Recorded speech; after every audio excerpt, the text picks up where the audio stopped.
اس ویران پہاڑ میں ایک تنگ غار ہے، یہ غار سور کے نام سے مشہور ہے۔ یہ غار اب تک موجود ہے، مکے سے مدینہ شمال کی طرف ہے۔ قریش کا خیال تھا کہ آپ نے اپنا سفر شمال ہی کی طرف کیا ہوگا، لیکن آپ اپنے سفر کا آغاز مخالف سمت سے کر کے غار سور میں جا پہنچے۔ ابو بکر صدیق رضی اللہ عنہ بھی آپ کے ساتھ تھے، اس لیے انہیں یار غار کہا جاتا ہے۔ رسول اللہ صلی اللہ علیہ وسلم اپنے یار غار کے ساتھ 3 دن اور 3 راتیں غار سور میں رہے۔ رات کی تاریکی میں سیدنا ابو بکر صدیق رضی اللہ عنہ کے فرزند سیدنا عبداللہ بن ابی بکر رضی اللہ عنہ دشمنوں کی سرگرمیوں کی اطلاعات پہنچاتے رہے۔ ادھر سیدنا ابو بکر صدیق رضی اللہ عنہ کے غلام عامر بن فہیرہ بکریاں چراتے رہتے، اور جب رات کا ایک حصہ گزر جاتا تو ان بکریوں کو لے کر ان کے پاس پہنچ جاتے۔ اس طرح دونوں حضرات دودھ نوش فرما لیتے۔ پھر صبح سویرے ہی عامر بن فہیرہ بکریاں ہانک کر چل دیتے، اور وہ بکریوں کو عبداللہ بن ابی بکر رضی اللہ عنہ کے قدموں کے نشانات پر سے لے جاتے تاکہ وہ نشانات مٹ جائیں۔ باقی رہے قریش تو ان کے جوان رسول اللہ صلی اللہ علیہ وسلم کے اٹھنے کے انتظار میں گھر کو گھیرے بیٹھے رہے، یہاں تک کہ صبح ہو گئی۔ صبح ہونے پر جب سیدنا علی رضی اللہ عنہ آپ کے بستر سے اٹھے تو قریش کے ہوش اڑ گئے۔ انہوں نے سیدنا علی رضی اللہ عنہ سے آپ کے بارے میں پوچھا تو انہوں نے جواب دیا، مجھے علم نہیں۔ اس پر انہوں نے سیدنا علی رضی اللہ عنہ کو مارا اور گھسیٹ کر خانہ کعبہ تک لے گئے۔ کچھ دیر قید رکھا، پھر جب محسوس کیا کہ انہیں قید میں رکھنے کا کوئی فائدہ نہیں تو چھوڑ دیا۔ اس کے بعد یہ لوگ سیدنا صدیق اکبر رضی اللہ عنہ کے گھر آئے۔ ان کی صاحبزادی سیدہ اسماء رضی اللہ عنہا سے ان کے بارے میں پوچھا۔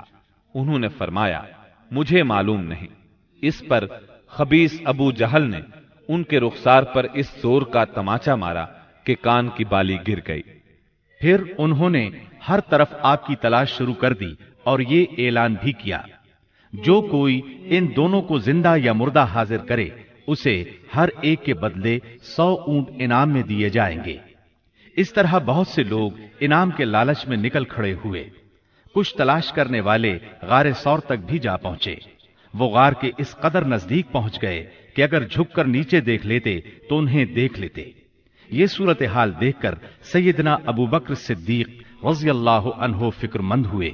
آپ صلی اللہ علیہ وسلم نے انہیں غمزدہ دیکھ کر فرمایا، ابو بکر، ایسے 2 آدمیوں کے بارے میں کیا خیال ہے جن کا تیسرا اللہ ہو؟ غم نہ کرو، یقیناً اللہ ہمارے ساتھ ہے۔ اس واقعے کا ذکر سورہ توبہ کی آیت 40 میں آیا ہے۔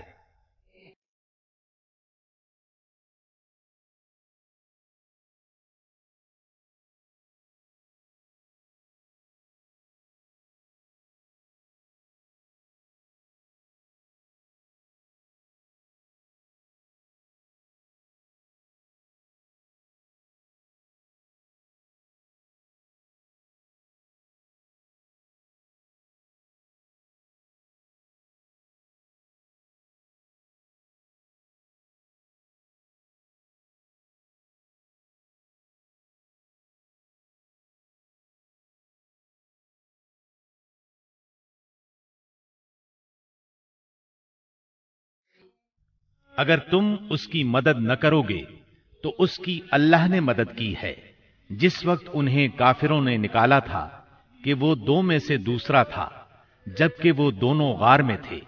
جب وہ اپنے ساتھی سے کہہ رہے تھے کہ تو غم نہ کر، اللہ ہمارے ساتھ ہے، پھر اللہ نے اپنی طرف سے تسکین نازل فرما کر ان لشکروں سے اس کی مدد کی جنہیں تم نے دیکھا ہی نہیں۔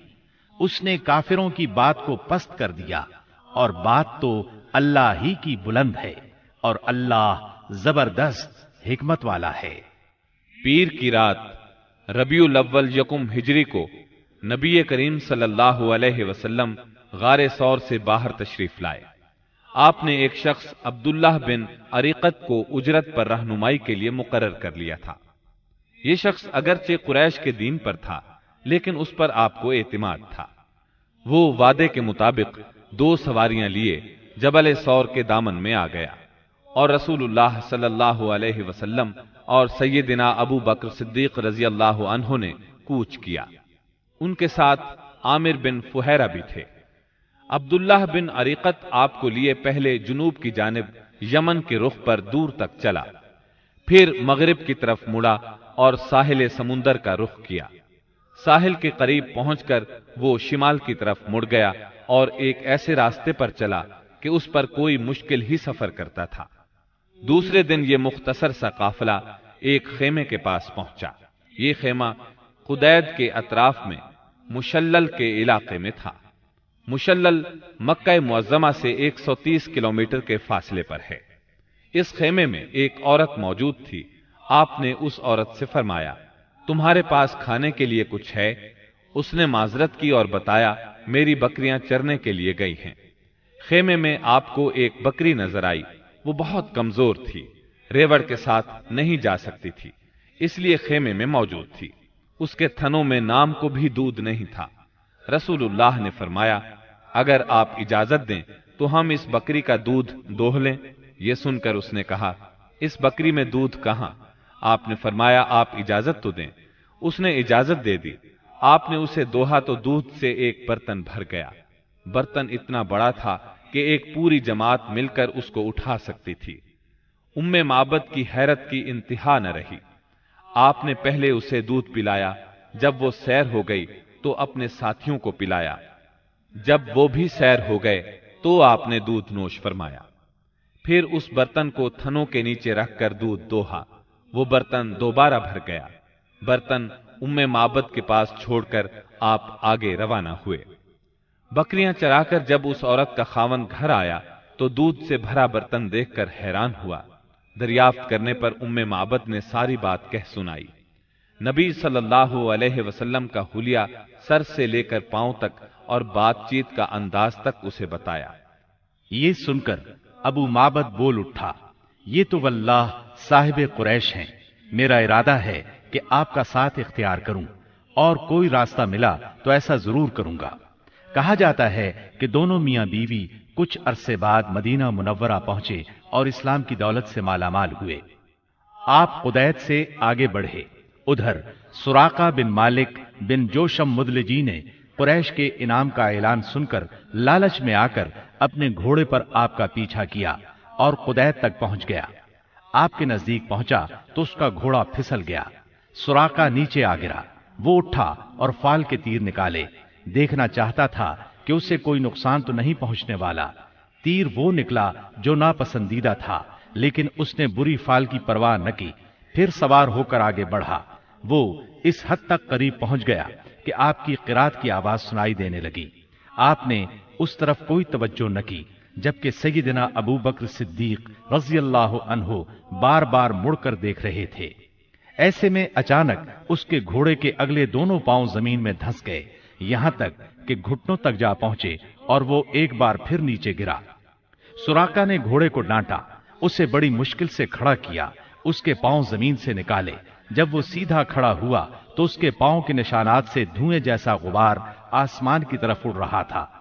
سراقہ نے پھر فال کے تیر نکالے، پھر وہی ناپسندیدہ تیر نکلا۔ اس سے اس پر زبردست خوف اور روب طاری ہو گیا اور اسے یقین ہو گیا کہ رسول اللہ صلی اللہ علیہ وسلم کا معاملہ غالب آ کر رہے گا۔ چنانچہ وہ پکار اٹھا، مجھے امان دی جائے۔ آپ صلی اللہ علیہ وسلم اور آپ کے ساتھی ٹھہر گئے۔ یہ آپ کے نزدیک چلا آیا اور بتلایا کہ قریش نے کیا طے کیا ہے اور وہ خود کس ارادے سے آیا تھا۔ پھر اس نے سامان سفر اور مال کی پیشکش کی۔ آپ نے کچھ لینے سے انکار فرمایا، البتہ اس سے فرمایا، تم ہمارے بارے میں کسی کو نہ بتانا۔ سراقہ نے پروانہ امن کا مطالبہ کیا۔ آپ نے عامر بن فہیرہ کو حکم دیا اور انہوں نے چمڑے پر لکھ دیا۔ پھر سراقہ وہاں سے واپس پلٹا اور جو کوئی آپ کی تلاش میں ملا اس سے کہتا گیا، میں اس طرف کی کھوج لے چکا ہوں، یہاں تمہارا جو کام تھا میں کر چکا ہوں۔ اس طرح تلاش کرنے والے اس راستے پر آگے نہ بڑھ سکے، واپس لوٹتے چلے گئے۔ راستے میں رسول اللہ صلی اللہ علیہ وسلم کو بریدہ بن حسیب اسلمی ملے۔ یہ اپنی قوم کے سردار تھے۔